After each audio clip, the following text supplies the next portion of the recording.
Kisah Raja Pepin. Yang Pendek Pepin III Raja Franka, 751-768. Awal kehidupan, lahir dalam bayang-bayang kekuasaan. Pepin yang benar, atau Pepin ketiga, lahir sekitar tahun 714 Masehi di wilayah Franka, sekarang wilayah Prancis modern. Ia adalah putra Charles Martel, pemimpin militer legendaris yang terkenal karena kemenangannya dalam pertempuran Tours 732 yang menghentikan ekspansi Islam ke Eropa Barat. Nama pendek diberikan karena postur tubuhnya yang kecil, tapi pengaruh dan warisannya jauh lebih besar dari ukurannya. Sejak kecil, Pepin tumbuh di lingkungan politik dan militer yang keras. Ayahnya, Charles Martel, adalah mayordomus semacam perdana, menteri atau pejabat tertinggi istana kerajaan Franka, yang saat itu, secara nominal, masih dipimpin oleh raja dari dinasti Merovingia. Tetapi kekuasaan sejatinya dipegang oleh keluarga Martel. Pepin dibesarkan bersama saudaranya, Charlemagne, dalam suasana penuh latihan militer dan diplomasi istana. Ia belajar strategi perang, kepemimpinan, serta siasat politik sejak dini, naik ke puncak kekuasaan. Setelah kematian Charles Martel pada tahun 741, kekuasaan dibagi dua antara Pepin dan Charlemagne. Pepin memerintah di wilayah barat Franka Neustria, sementara Charlemagne memimpin wilayah timur Austrasia. Mereka tetap mempertahankan boneka Raja Merovingia. Childeric ketiga ditampuk kekuasaan simbolis. Namun pada tahun 747, Charlemagne memilih mundur dan masuk biara,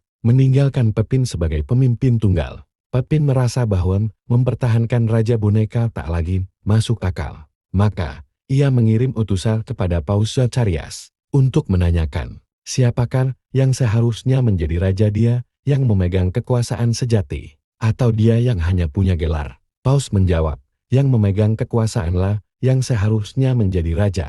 Pada tahun 751, Pepin menggulingkan Childeric ketiga dan dengan restu Paus, dimahkotai sebagai Raja Franka, menjadi penguasa pertama dinasti Carolingia. Pencapaian selama pemerintahannya: 1. Restu kepausan dan aliansi gereja. Pepin adalah raja pertama Franka yang dimahkotai langsung oleh Paus Stephanus II.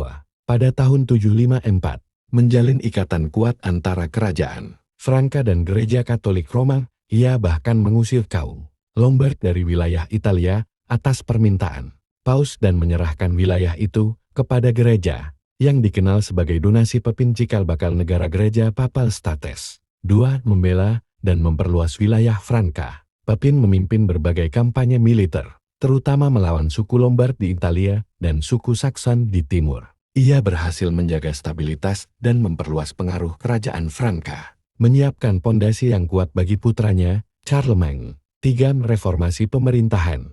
Pepin memperkuat administrasi kerajaan, membagi wilayah menjadi distrik yang lebih teratur, dan menegakkan hukum berdasarkan tradisi Franka serta ajaran Kristen. Ia juga mendukung pendidikan dan kehidupan keagamaan, mendorong reformasi gereja. 4.